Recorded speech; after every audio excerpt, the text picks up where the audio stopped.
A divindade de Cristo. Esse tema também é um tema bem amplo. Primeiramente vamos se apresentar, né? Meu nome é Josué Graciano Pimentel e você está no canal Expert in All Matters. É a divindade de Cristo. Nós vamos fazer vários vídeos sobre esse tema, que é um tema extremamente importante e amplo, e é mais um tema que tem sido deturpado grandemente pelos arianos de plantão, sempre tendo uma base bem ampla, um contexto bem amplo da palavra de Deus.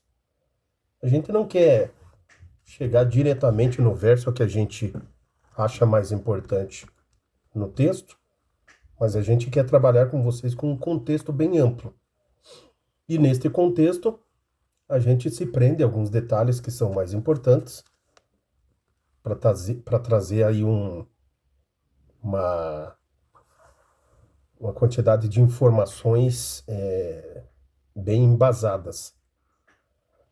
Na minha tradução, João Ferreira de Almeida, atualizada, ela diz assim: Jesus defende sua missão e autoridade. A gente viu nos evangelhos os constantes embates entre Cristo e os judeus, os fariseus e os saduceus. Uma das vezes era por causa da questão do sábado, outra questão era a sua divindade, a sua pré-existência. Outras questões também eram a procedência dos seus milagres, se de fato era provinda do poder de Deus ou dos demônios, conforme muitas vezes ele foi acusado. E se a gente trazer as questões para os nossos dias, são surpreendentes que estas questões são de surpreender que essas questões permanecem até agora, até os nossos dias. Mesmo nós tendo a palavra de Deus inspirada, dando a resposta a essas questões. Então, se você se levanta fazendo essas mesmas questões nos nossos dias, é no mínimo lamentável, porque a palavra ela tem uma série de informações para se embasar entre o certo e o errado. E eu acredito que, por tudo que a gente tem agora, nós temos ainda mais informações do que tiveram aqueles que questionavam a Jesus. E na realidade, na imensa maioria das vezes, né, com questões capciosas, que tinham a única intenção de fazer Jesus cair em contradições. Eles não estavam preocupados em aprender a verdade. Isso é fato, isso infelizmente a gente tem que admitir. E faziam da história de Jesus aqui nesta terra. Ele era constantemente perseguido por aqueles que deveriam compreender de fato qual era o seu propósito aqui na terra. Mas o texto vai dizer, né? Veio para os seus e os seus não o receberam fatalmente. E na nossa história atual, a gente corre o mesmo risco de não compreender a missão, a autoridade, a divindade de Cristo, que é amplamente tratado aqui na palavra de Deus. A ideia ariana, ela surge em Ário de Alexandria, ali por volta do quarto século. O que ensinava, o que pregava Ário? Em suma, em resumo, esse escritor e pensador, ele dizia: houve um tempo em que Jesus não era. Em outras palavras, Jesus Cristo foi a primeira criação de Deus, ou seja, houve um tempo em que ele não existia. E, infelizmente, essa heresia diabólica da, da formação de Cristo num dado momento no passado, ela continua sendo pregada, ela continua sendo ensinada, negando a pré-existência, a divindade e a autoridade de Cristo. Ela continua, os arianos modernos continuam pregando as mesmas coisas e questionando a divindade de Cristo. E vamos até Mateus. Olha bem. Eu vou deixar essa marcação aqui em João, a gente vai em Mateus. Olha o que o evangelista Mateus vem dizendo aqui. Você sabe quem foi o primeiro a questionar a divindade de Cristo? 1, 2, 3. 3 segundos. Quem foi o primeiro? O primeiro a questionar a divindade de Cristo foi o próprio Satanás. Ele que questionou a divindade de Cristo, primeiramente. Olha o texto. Mateus capítulo 4. A seguir foi Jesus levado pelo Espírito ao deserto para ser tentado pelo diabo. E depois de jejuar 40 dias e 40 noites, teve fome. Então o tentador, aproximando-se, lhe disse: Se tu és o Filho de Deus, manda que estas pedras se transformem em pães. Jesus, porém, respondeu: Está escrito, nem só de pão viverá o homem, mas de toda palavra que procede da boca de Deus. Esse questionamento, se tu és o Filho de Deus, se tu realmente é o Deus conosco, se tu é realmente divino, transforma essas pedras em pães. Portanto, nós temos pela palavra que o primeiro que questionou a divindade de Cristo foi o próprio Satanás. E esse termo, Filho de Deus, eu quero tratar dele com mais cuidado, com mais atenção ainda, em um outro momento. E só esse, o que se entendia como ser o Filho de Deus, a diferença da compreensão ao Filho de Deus, ou o João é filho do Pedro, o Pedro é o pai de João, aqui na nossa cultura.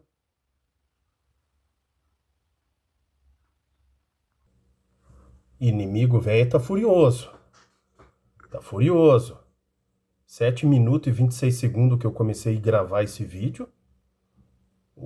A luz aqui em casa acabou. E agora eu voltei ali, apertei o pause quando acabou a luz e voltei. Eu não faço edição nos vídeos. Aí depois eu vejo como ele ficou. Mas eu acredito que tô mais preocupado mesmo com o áudio dos vídeos.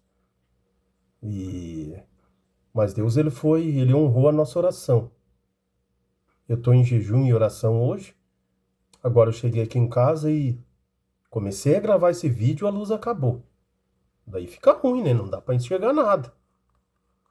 Não dá pra enxergar nada e tava impedindo que eu gravasse esse vídeo. A gente estava falando sobre a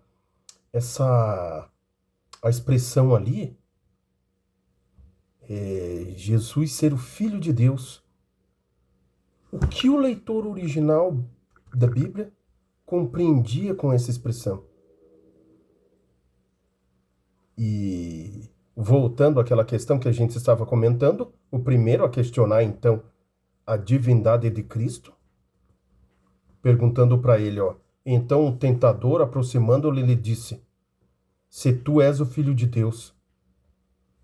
Ora, meus queridos, você não pode defender a pessoa de Jesus Cristo se de fato você argumenta que, através de traduções, através de uma tradução mais exata com o texto original. Que tradução é essa que se harmoniza com o questionamento que Satanás fez? Tá entendendo?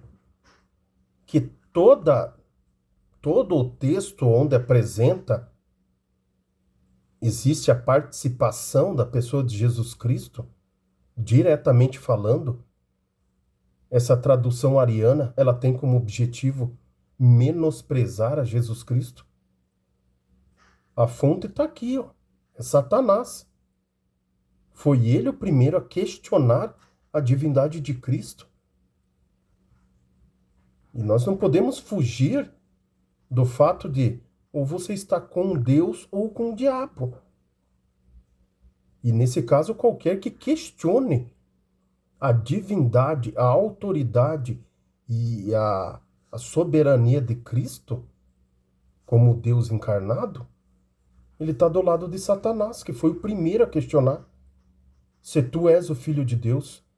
Em um próximo vídeo a gente vai trabalhar só sobre essa terminologia, Filho de Deus. O que o ouvinte original compreendia dessa expressão. Portanto, nós vamos voltar aqui a João no capítulo 8. Eu quero gravar vários vídeos sobre esse tema, porque é um tema bem interessante e amplo. Tanto é que eu poderia trabalhar aqui com João, o Evangelho de João, com Hebreus, vai falar bastante sobre esse tema, sobre a divindade de Cristo. O Apocalipse vai fazer muitas menções sobre a plena e eterna existência de Jesus Cristo. Aqui nós vamos trabalhar algumas questões também sobre a identificação de Jesus, aqui no Evangelho de João, com a personalidade apresentada em Êxodo, no capítulo 3, versos 14 e 15. Vamos então ler esses textos? De outra feita, lhe falou Jesus, dizendo: Vou retirar-me, vós me procurais, mas pereceis no vosso pecado. Para onde eu vou, vós não podeis ir. Então diziam os judeus: Terá ele acaso a intenção de suicidar-se? Porque diz: Para onde eu vou, vós não podeis ir? Aqui as questões, os judeus também tinham uma mentalidade extremamente infantil, né? Sobre muitas questões. Faça uma indagação, uma afirmação após ouvir algo, e sem se preocupar se aquilo de fato é o correto ou não. Ou seja, eu não entendo algo que eu ouvi, e em contrapartida eu faço uma afirmação sobre aquilo que eu não entendi. Claro que aqui foi feito um questionamento, né? Então diziam os judeus: Terá ele acaso a intenção de suicidar-se? Porque diz: Para onde eu vou, vós não podeis ir.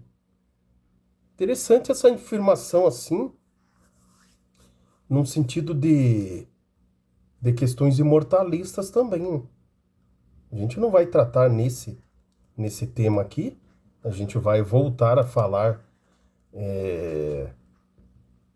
dessas questões, mas a compreensão que se tinha: para onde eu vou, vós não podeis ir, o verso 22 vem dizendo assim,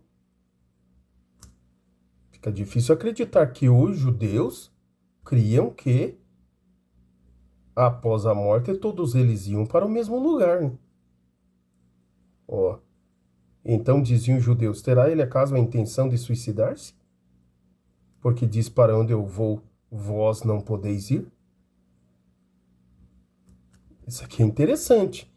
Se a gente ligar com aquela questão lá da literalidade de Lázaro, da parábola do rico e Lázaro, lá em Lucas, aonde muitos utilizam Flávio Joséfo para dizer que os judeus criam em imortalidade da alma, dá para se trabalhar bastante com esses versos aqui, com esse pensamento que eles tinham após a afirmação de Cristo: Para onde eu vou, vós não podeis ir. Mas em um outro momento a gente consegue trabalhar com essas questões aqui. E prosseguiu: Vós cá de baixo, eu sou lá de cima. Vós sois deste mundo, eu deste mundo não sou. Por isso eu vos disse que morrereis nos vossos pecados. Porque se não credes que eu sou, morrereis nos vossos pecados. Então lhe perguntaram: Quem és tu? Respondeu-lhe Jesus: Detalhe, hein? Se não crerdes que eu sou. O grego aqui é ego eimi. A gente vai voltar a falar sobre essa titularidade aqui assumida por Cristo. Então lhe perguntaram: Quem és tu? Respondeu-lhe Jesus: Que é que desde o princípio vos tenho dito? Muitas coisas tenho para dizer a vosso respeito e vos julgar, porém aquele que me enviou é verdadeiro, de modo que as coisas que dele tenho ouvido, essas digo ao mundo. Eles, porém, não atinam que ele falava do Pai. Disse-lhe Jesus: Quando levantardes o Filho do Homem, então sabereis que eu sou, e que nada faço por mim mesmo, mas falo como o Pai me ensinou. Mais uma vez a titularidade, eu sou, ego eimi, é citada por Jesus Cristo. E aquele que me enviou está comigo, não me deixou só, porque eu faço sempre o que lhe agrada. Aqui é a questão do relacionamento de Cristo. O que fez com que Cristo fosse vitorioso aqui nesta terra não foi a sua impossibilidade de queda, e sim a comunhão que ele tinha com o Pai. Jesus compreendia essas questões. Dita estas coisas, muitos creram nele. Disse, pois, Jesus aos judeus que haviam crido nele: Se vós permanecerdes na minha palavra, sois verdadeiramente meus discípulos. É fácil dizer ser cristão. É fácil dizer que ama a Jesus. Mas a Bíblia,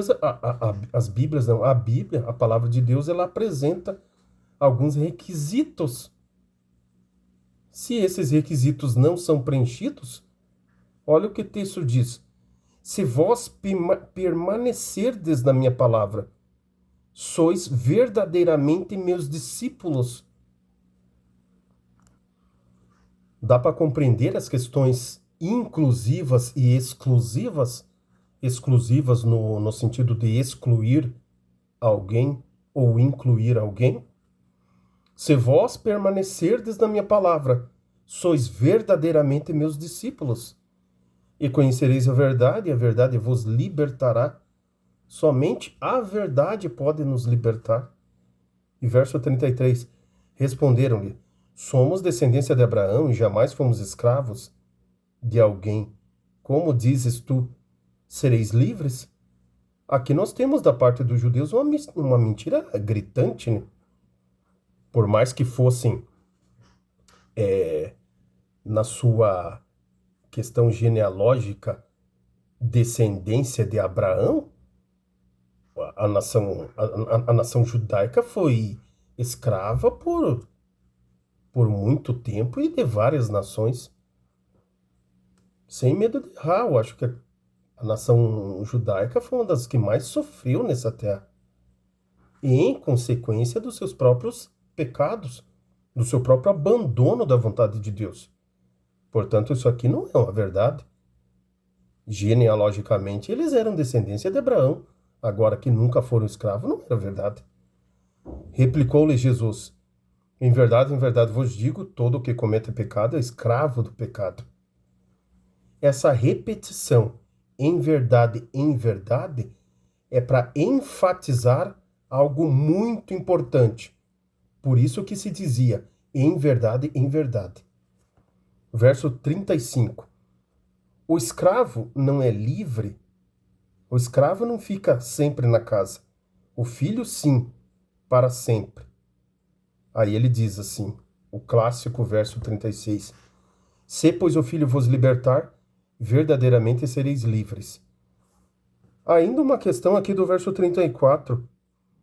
Replicou-lhe Jesus: em verdade vos digo, aquilo que a gente explicou, né? Dando ênfase a algo muito importante, fazia a repetição. Todo o que comete pecado é escravo do pecado. Ou seja, Jesus estava conversando com judeus que eram escravos do pecado. Portanto, não estavam com autoridade para dizer quem estava certo ou quem estava errado. Sair apontando o dedo, acusando, questionando a divindade de Cristo, a obediência que ele tinha à lei de Deus, a sua observância do sábado também. Eles não estavam nessa posição de fazer isso.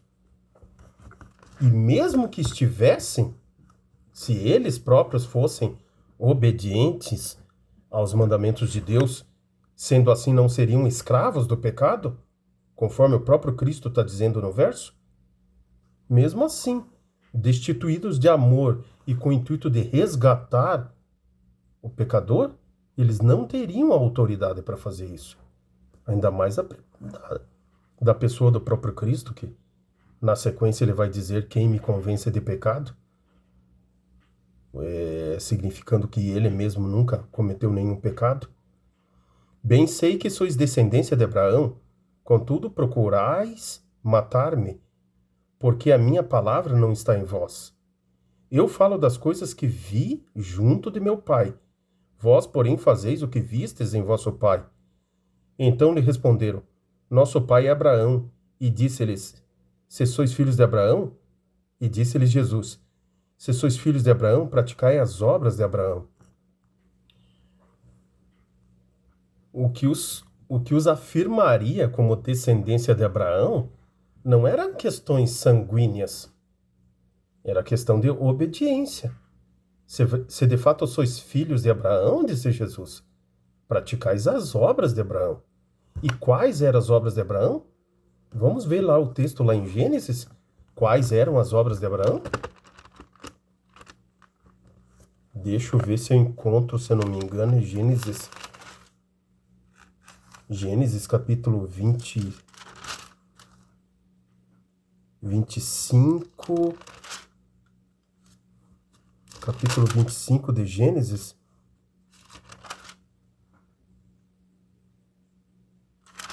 Deixa eu ver aqui.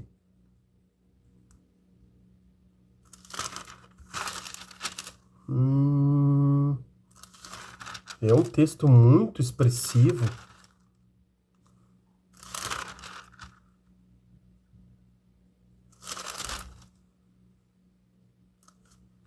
É aquele texto que diz que Abraão guardou os meus mandamentos, as minhas leis, os meus estatutos e as minhas normas.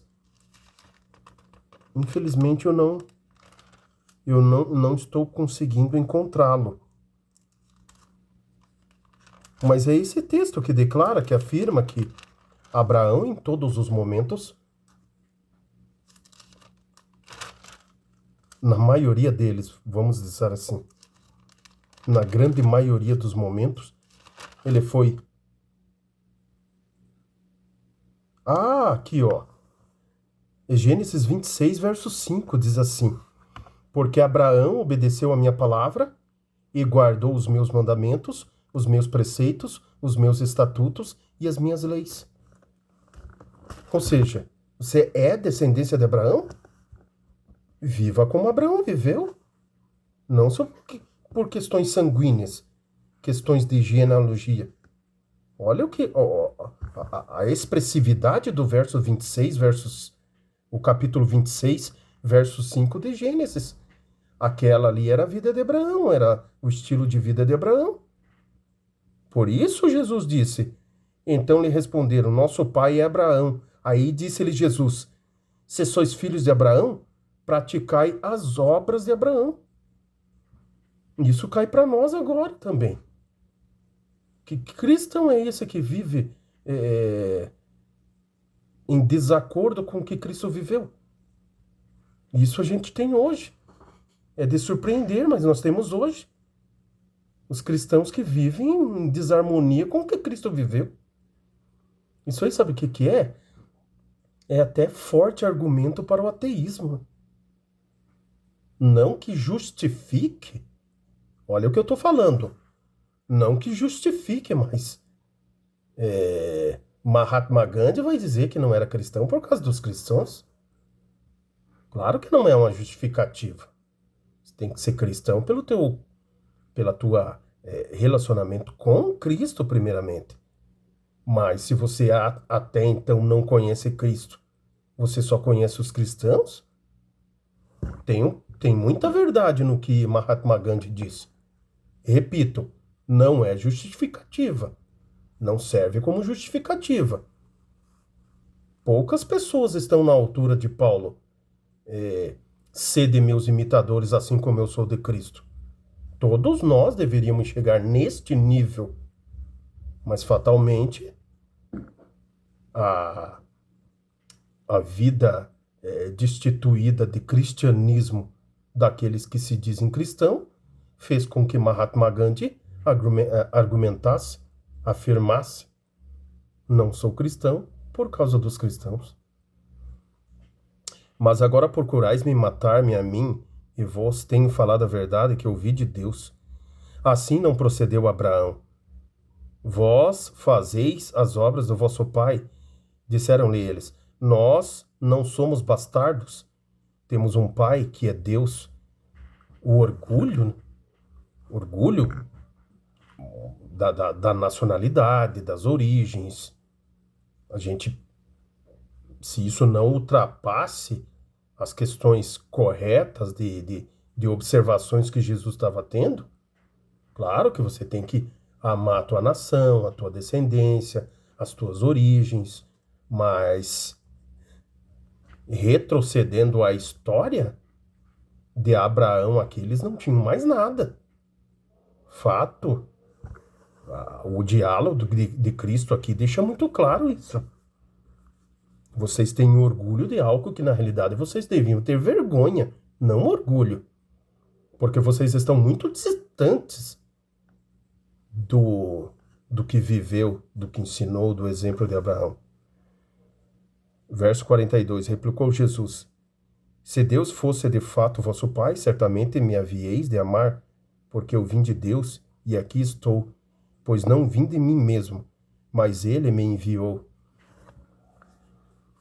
Outro ponto que é batido muito na tecla, quando a questão é a divindade de Cristo, é essa submissão que Jesus Cristo veio na Terra e ele demonstrou em relação ao Pai.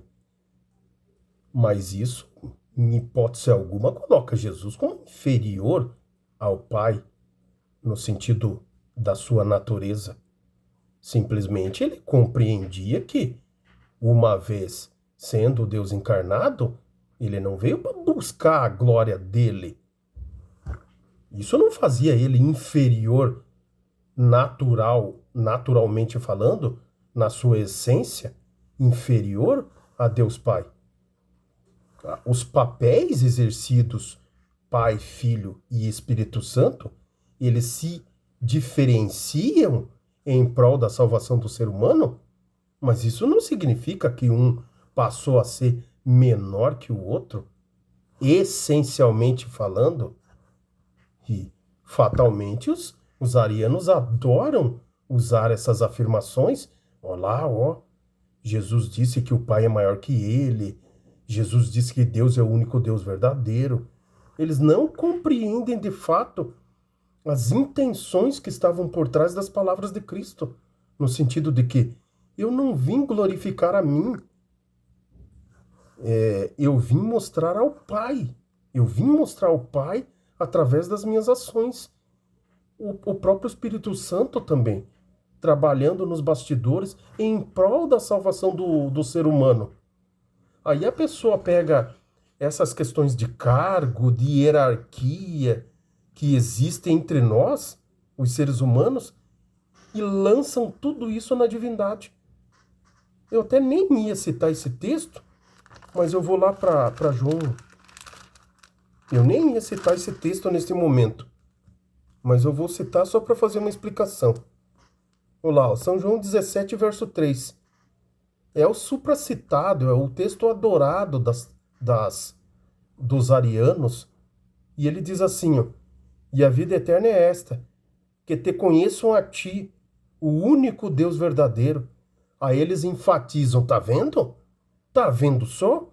O texto está dizendo que Deus é o único Deus verdadeiro. Então Jesus não pode estar junto porque está dizendo que é o único. Olha só, meus queridos, é uma interpretação extremamente ingênua da palavra de Deus. Chega a dar pena. Jesus não está se comparando ele, Jesus Cristo, com Deus Pai. Ele está comparando a todo o panteão de deuses que se conhecia no período do Novo Testamento, e não a sua pessoa, ele, essencialmente, como Deus conosco, sendo comparado com Jesus. O termo único exclui Jesus. Negativo. e a Jesus Cristo a quem enviaste. O texto inclui Jesus porque ele diz, ó, e a vida eterna é esta, que te conheçam a ti, o único Deus verdadeiro, e a Jesus Cristo a quem tu enviaste. Ou seja, você tem que reconhecer a Deus, o único Deus verdadeiro, e a Jesus Cristo. É uma somatória, não é excludente.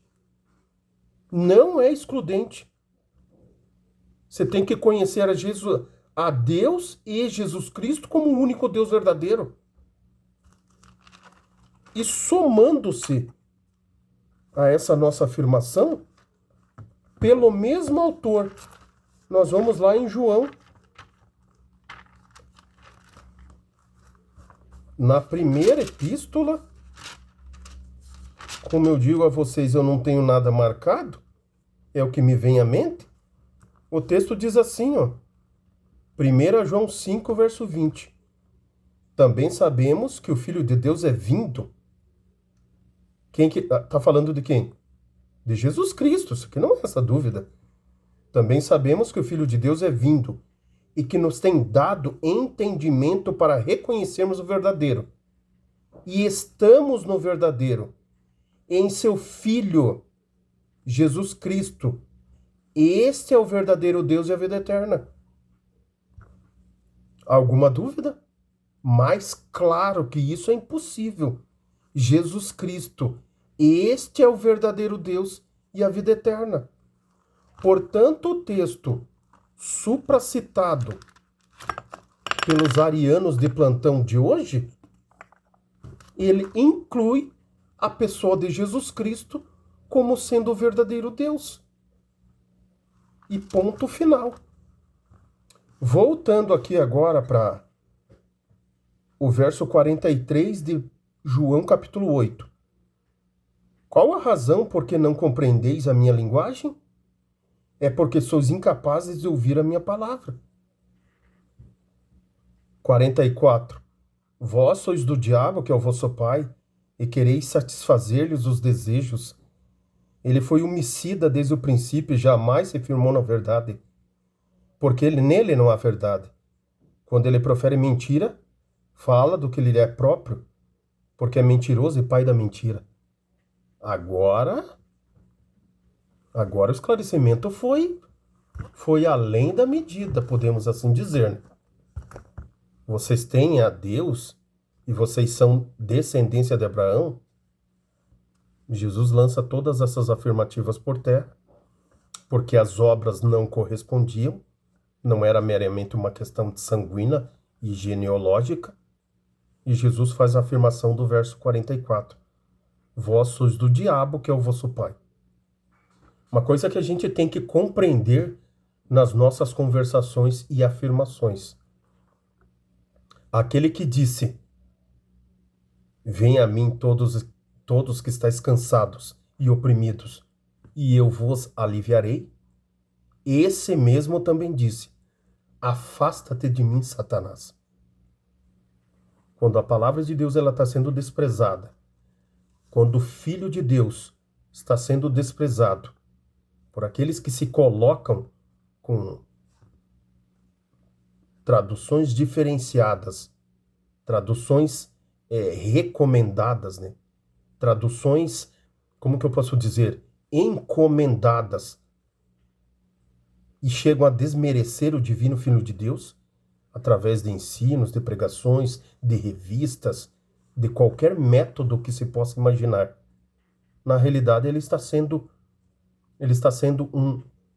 unido ao príncipe das trevas, quando ele questiona a divindade, a soberania, e questiona Jesus Cristo como sendo o único Deus verdadeiro também. Isso é fato. E cai na mesma advertência que é feita aqui no verso 44. Vós sois do diabo. Por quê? Porque suas obras não correspondem à descendência que vocês se orgulham de pertencer. E aqui tem um fator também bem interessante, né? Se você não firma na verdade de que Jesus Cristo é realmente o Deus encarnado, é o divino Filho de Deus, você está sendo também unindo-se ao pai da mentira, que é o próprio Satanás. É bom a gente pregar sobre a salvação, sobre a graça, sobre o amor, Agora, esclarecermos que qualquer ensino que nos desvie da palavra de Deus e que negue a divindade de Cristo, a personalidade do Espírito Santo e o amor constante e a justiça constante de Deus, esses ensinos não podem vir de Deus. Lembre-se do que a gente falou a princípio. O primeiro a questionar a divindade de Cristo foi Satanás. Isso é ponto que deve ficar muito bem esclarecido. Mas, porque eu digo a verdade, não me credes. Quem dentre vós me convence de pecado? Jesus Cristo foi puro, nunca pecou. Outra coisa aqui que alguns acusadores de plantão estão sempre deturpando os textos que encontram é o seguinte: quem dentre vós me convence de pecado? Jesus Cristo tinha a possibilidade de pecar, mas não pecou. Caso contrário, não teria sido tentado. E o fato dele, quem me convence de pecado, é o mesmo que dizer, eu nunca pequei. E isso a gente compreende com todas as letras. Agora, Cristo, humanamente falando, ele foi afetado pelo pecado. Diz o doutor Amin Rodor. Ele foi afetado pelo pecado, mas não infectado. E isso é diferente. Prova que ele foi afetado pelo pecado? Jesus chorou, Jesus teve fome, teve sede, sentiu tristeza. Isso são sentimentos que apresentam uma natureza que sofre pelo pecado, sem ele mesmo ter pecado. Então você tem que diferenciar as coisas antes de sair afirmando que a seita tal ensina que Jesus tinha uma natureza contaminada, corrompida. Nada. A sua natureza física sofria as consequências de um mundo caído em pecado. Não que ele tivesse cometido, em qualquer que seja do momento da história humana, algum tipo de pecado. Jesus Cristo foi puro desde o seu nascimento até a sua morte. Até porque um pecador não poderia ter salvado o outro. Tá entendendo? Aí entra outra questão. Se Jesus Cristo está nesse texto que nós estamos lendo, reivindicando que a personalidade apresentada em Êxodo, no capítulo 3, 14 e 15, é realmente o Divino Filho de Deus, ele toma para si aquele título, de duas uma. Ou Jesus Cristo estava pecando, o pecado da blasfêmia, ou de fato ele era aquilo que ele dizia ser. O eu sou lá de Êxodo, capítulo 3, verso 14 e 15. Aí os arianos têm que responder. Porque de fato estava errado ele ser apedrejado? Se ele estava em blasfêmia, era a punição que ele merecia. Mas se ele não era um blasfemador e de fato ele era o divino filho de Deus, então os arianos estão equivocados. Os dois pontos de vista não podem estar certos. Podemos questionar, a punição era justa ou não? A blasfêmia poderia ser punida através de um apedrejamento? Isso a gente pode questionar também, é claro. Mas ou ele não blasfemou ou ele blasfemou. Aí os arianos vão nos responder. E aí? Ele blasfemou ou ele não blasfemou? Já que ele assume o título que é dado lá em Êxodo, capítulo 3, verso 14 e 15. O verso 47. Quem é de Deus, ouve as palavras de Deus. Por isso, não me dais ouvidos, porque não sois de Deus. Jesus usa lógicas claras e simples. Quem é de Deus, ouve a palavra de Deus. Quem não é, não ouve. Simples assim. Respondeu-lhe, pois, os judeus, e lhe disseram, porventura não temos razão em dizer que é samaritano e tens demônio?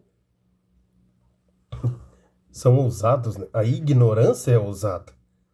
Verso 49 de João 8. Replicou Jesus: eu não tenho demônio, pelo contrário, honro a meu Pai, e vós me desonrais. Eu não procuro a minha própria glória. Há quem a busque e julgue. Aquilo que a gente sempre falou. Jesus Cristo não veio aqui para se exaltar e apresentar a sua própria glória. Sua própria glória. Em verdade vos digo, se alguém guardar a minha palavra, não verá a morte eternamente. Texto que é bem amplamente... Aqui nós temos duas situações. Nós temos a primeira morte e a segunda morte. A primeira morte, como que a gente pode entender a primeira e a segunda morte? A primeira morte até um salvo vai passar por ela. A segunda morte que o texto diz é a morte eterna, é a perdição eterna, aonde não vai haver mais chance, aonde... Bom, o verso 51. Em verdade vos digo, se alguém guardar a minha palavra, não verá a morte eternamente. Na sequência, vamos ver o que os judeus compreenderam dessa palavra. Disseram-lhe os judeus: agora estamos certos que tens demônio. Abraão morreu, e também os profetas, e tu dizes: se alguém guardar a minha palavra, não provará a morte eternamente? Eu acho que para a compreensão desse texto aqui é a palavra eternamente.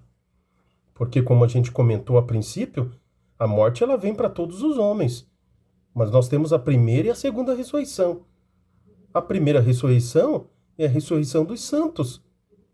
Todos aqueles que morreram crendo no Evangelho, crendo na palavra de Deus, participam da primeira ressurreição. Morreram? Sim, mas não eternamente. Por quê?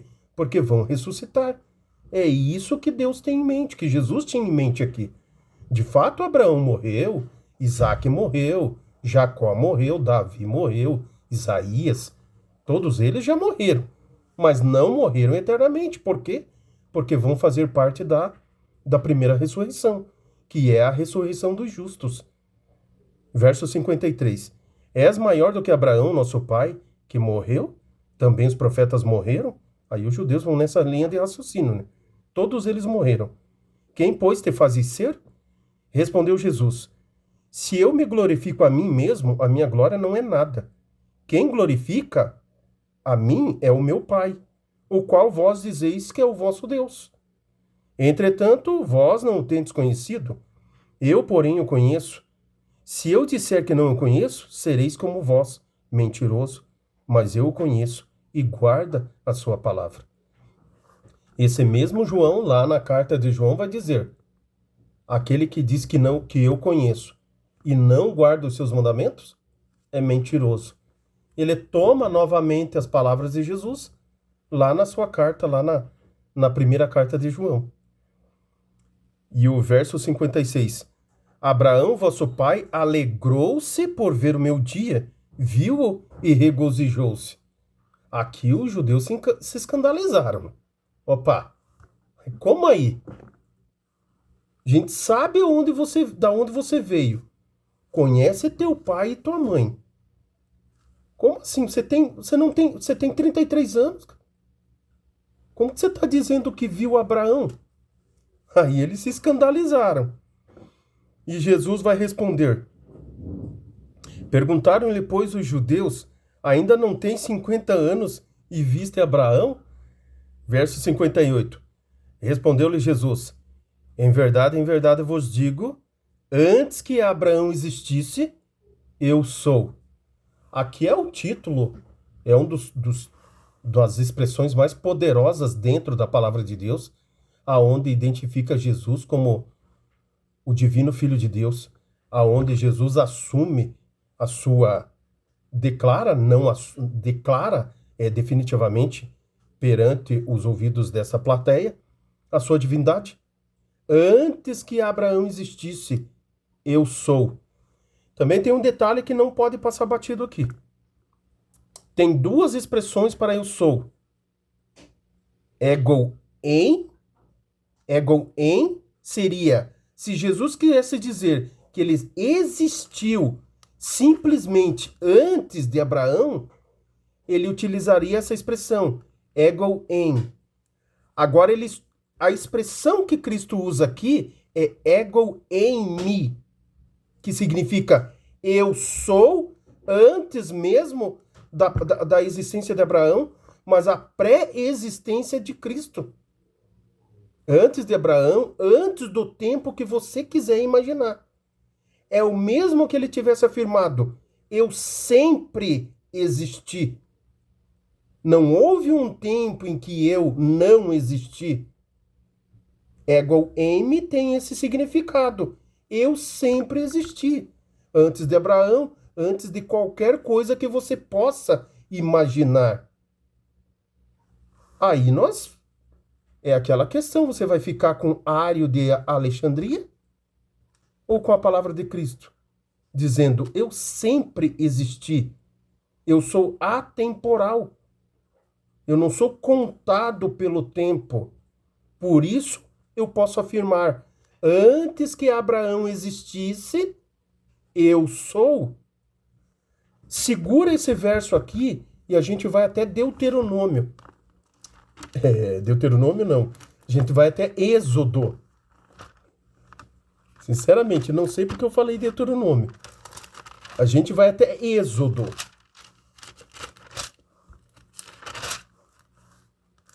Êxodo, no capítulo 3. Moisés chega para Deus.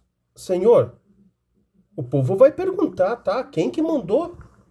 Com que autoridade você está fazendo isso? Você está mandando na gente? Envia ou não envia? Olha o verso 13. Disse Moisés a Deus, eis que, quando eu vier aos filhos de Israel, eles disser, o Deus dos vossos pais me enviou a vós, outros. E eles me perguntarão, qual é o seu nome? Que lhes direi? Nome, na realidade, na cultura hebraica, é uma representação de caráter. É uma identificação muito forte de caráter. E a questão foi uma pergunta até justa, tá? Quem está enviando e qual é o seu nome? E Deus diz a Moisés, aqui ó, tradução ariana, Jeová. Jeová disse a Moisés, eu sou o que sou. E disse mais, assim dirás aos filhos de Israel, eu sou, me enviou a vós outros. Ou seja, eu sou o que sou. E sabe o que é? Isso é um título. Sabe o que essa expressão significa? Aquele que subsiste, aquele que existe eternamente. Aquele que não tem começo de dia, nem fim de existência. Eu sou eu sou o que sou. Essa expressão significa isso. E Cristo, lá em João, agora nós vamos voltar lá para João, ele toma o verso 58. Respondeu-lhe Jesus, em verdade vos digo, antes que Abraão existisse, eu sou. Agora você pode me perguntar, tá, mas é uma simples expressão. O que a gente pode entender disso? O ouvinte original entendeu qual era a intenção de Cristo. O verso 59 diz assim, então pegaram em pedras para atirarem nele. Mas Jesus se ocultou e saiu do templo. Mais claro do que isso é impossível. O que o ouvinte original de Cristo compreendeu quando ele usa o título de Jeová lá no Antigo Israel, lá em Êxodo, e aplica a sua própria pessoa? Eles entenderam que Jesus estava dizendo que era Deus. É isso que eles entenderam. E a punição aqui, que seria inferida a Cristo, tem a ver com a blasfêmia. O que eles compreenderam que Jesus estava fazendo? Que Jesus estava blasfemando. Chegamos à seguinte conclusão. Quem estava correto? Jesus ou os judeus? Os dois não podem estar corretos. Eu fico com Jesus. E eu acredito que, de fato, ele era Deus conosco. Ele era o divino Filho de Deus. E os arianos vão responder o quê? Vão admitir que Jesus deveria ser apedrejado porque ele cometeu uma blasfêmia? Essa é a pergunta que eu termino este vídeo. Ou Jesus, de fato, era o que dizia ser, o Deus encarnado, o divino Filho de Deus, o pré-existente Filho de Deus, ou ele estava blasfemando. Eu fico com Jesus. Você fica com quem? Com Ário?